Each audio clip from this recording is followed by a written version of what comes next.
Assalamualaikum warahmatullahi wabarakatuh.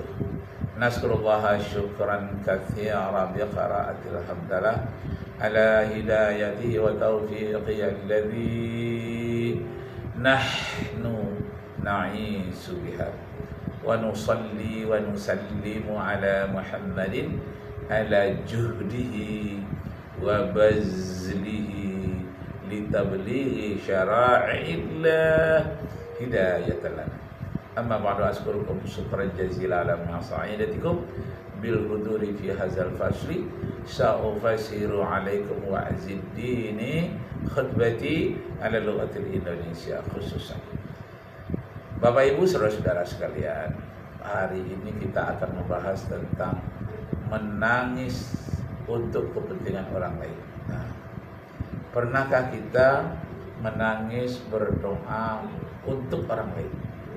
Selama ini banyak orang menangis untuk menginsafi dirinya sendiri, tapi jarang orang yang menangis untuk menginsafkan temannya yang terbelok dan tersalah, untuk menginsafkan saudara-saudaranya yang tidak pernah ke masjid, yang minuman keras.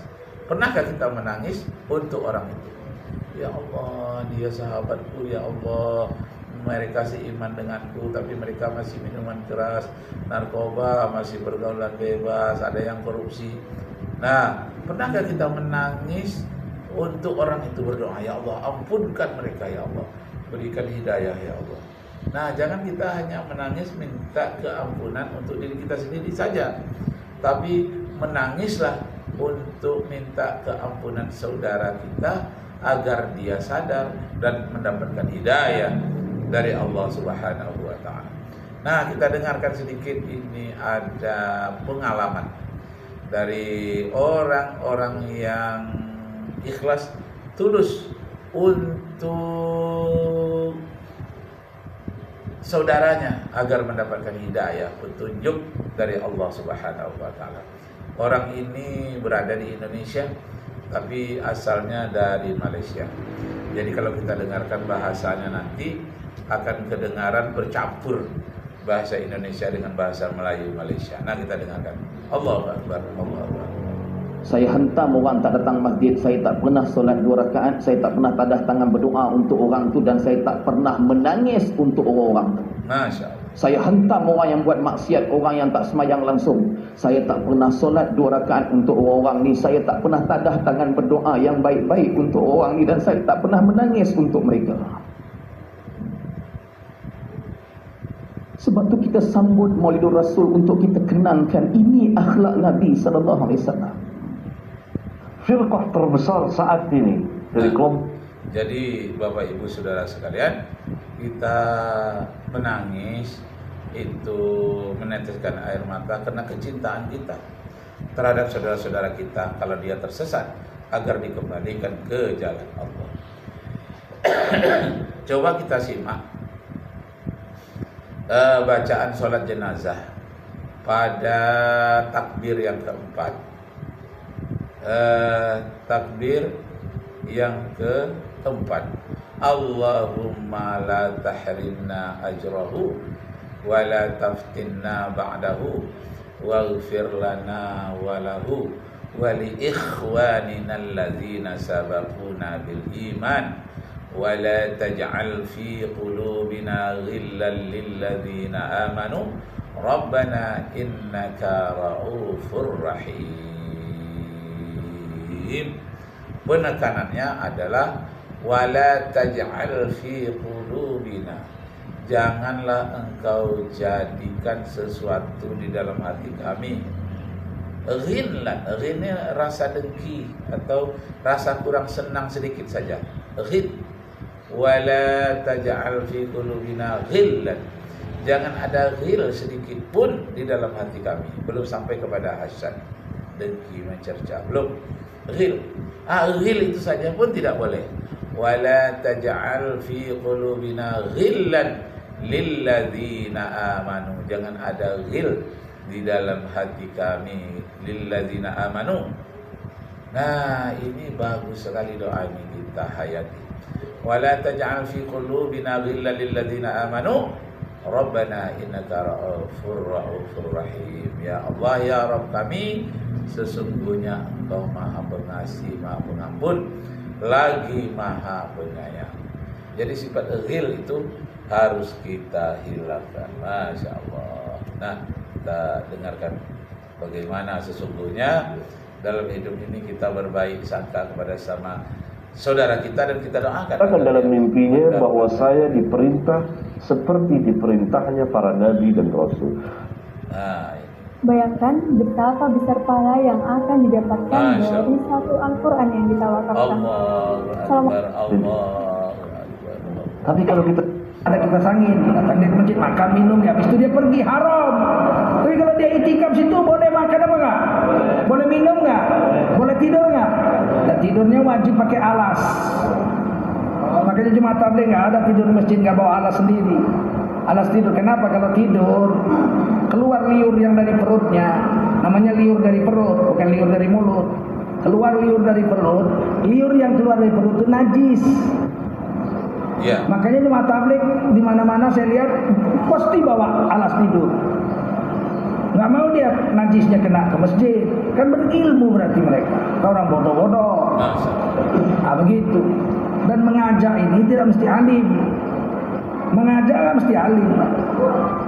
Mengajar baru mesti orang alim. Iya. Pak, 10 menit lagi zuhur yuk ke masjid yuk. Kata tukang jeruk sama tukang cendol, ayo 10 menit lagi ke masjid kita yuk sholat zuhur. Si tukang cendol nanya, mana dalilnya sholat berjemaah? Manalah aku tahu Pak, aku tukang jeruk. Yang aku tahu Bapak orang Islam, aku orang Islam. 10 menit lagi azan, ayo kita ke masjid sholat berjemaah. Dalilnya kita tanya sama imam kita, dia tamat pesantren. Biar dalilnya hadisnya yang baca imam, jangan aku tukang jeruknya. Yang tahu aku jeruk beras pagi 25.000 sekitar. Nah, yang baru kita dengarkan tadi itu adalah ungkapan kata-kata oleh Haji Zulkarnain. Almarhum Tengku Zulkarnain. Asalnya dari Rokan Hilir, Bagan. Tapi beliau lama menetap di Medan. Sampai sekarang kakak kandungnya yang mantan polwan ada di Bagan, dan saya sudah pernah ketemu satu mobil dengan beliau pulang dari Bagan ke Pekanbaru. Berceritalah dia tentang adiknya yang bernama Zulkarnain, Tengku Zulkarnain. Waktu itu Tengku Zulkarnain masih hidup, umurnya kira-kira pada waktu itu umur 50-an tahun, 52 atau 53. Nah, ini kakaknya ini yang bercerita bagaimana keikhlasan berdakwah adiknya yang bernama Haji Zulkarnain ini. Nah, baiklah Bapak Ibu Saudara sekalian, sekarang kita menimba ilmu dari mana saja. Boleh dari Ustadz yang berasal dari Rokan Hilir, boleh yang dari Medan, boleh Ustadz yang dari Jawa, mana-mana saja.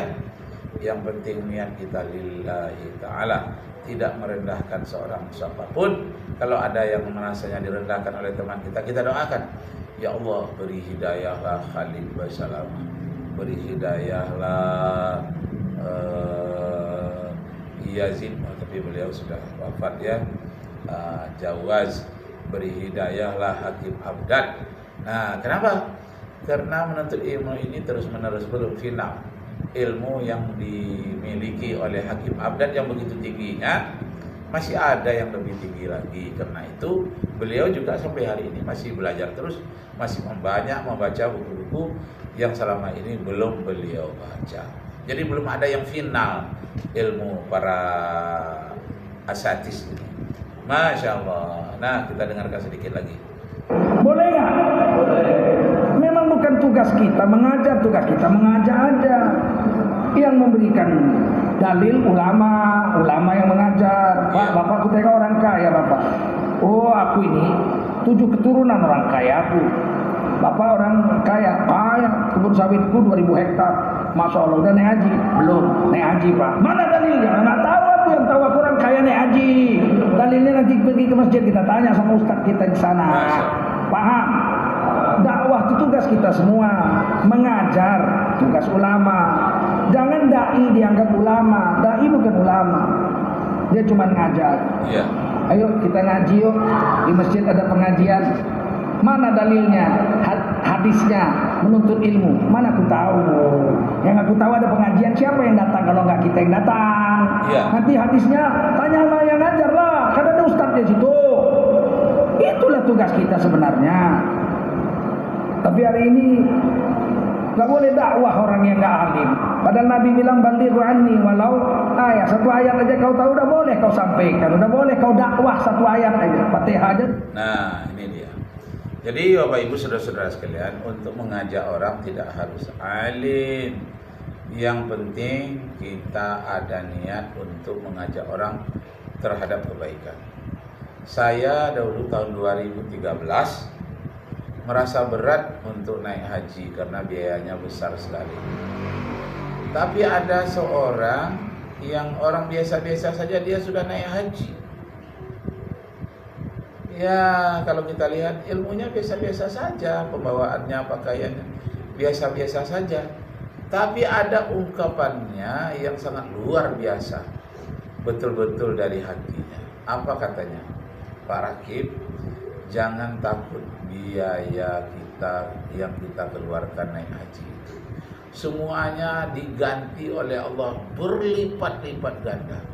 Ya Allah, seakan-akan dia tahu itu sebetulnya yang ada dalam hati saya.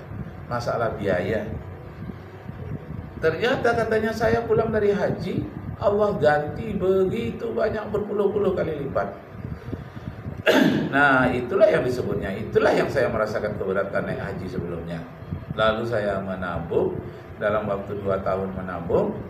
Ya belum lagi sampai waktu haji sudah terpenuhi. Rupanya Allah memberikan jalan.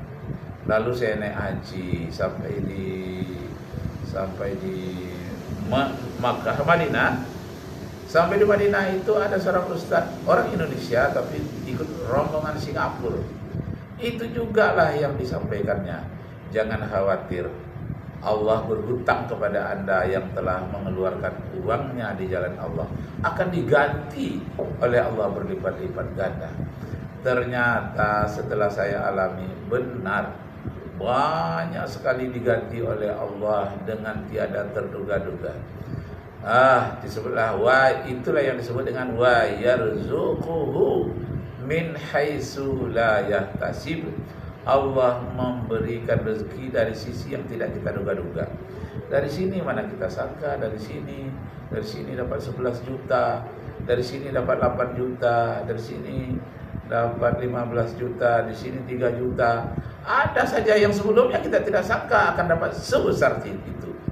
Tapi Allah Maha Pengasih, Maha Penyayang, Dia buka jalannya. Allahu Akbar, Allahu Akbar, Allahu Akbar. La ilaha illallah, wallahu akbar, Allahu akbar, walillahil hamd. Itu 7 ayat. Banyak kesalahan-kesalahan tentang agama. Tidak usah ragu dengan jemaat tabligh. Mereka tidak ada satu ulama pun di dunia yang mengatakan majelis ulama sesat. Ada yang salah paham. Ada di Pakistan ada bilang jemaat tabligh sesat. Didatangi, dijelaskan, nangis dia. Aduh, udah sempat pula aku tulis buku katanya. Sesat. Cabutlah. Karena dia nggak langsung lihat. Makanya tidak boleh menghukum orang sebelum ada bukti dan ada saksi. Al-hukmu qabla al-bayan zulmun. Menghukum orang tidak ada bukti dan saksi, kezaliman. Ya Allah, janganlah sampai kita berbuat zalim. Semoga di akhir-akhir hayat kita dapat membersihkan semuanya, bertaubat dan bersangka baik kepada saudara-saudara kita sesama beriman. Wabillahi taufiq wal hidayah. Wassalamualaikum warahmatullahi wabarakatuh.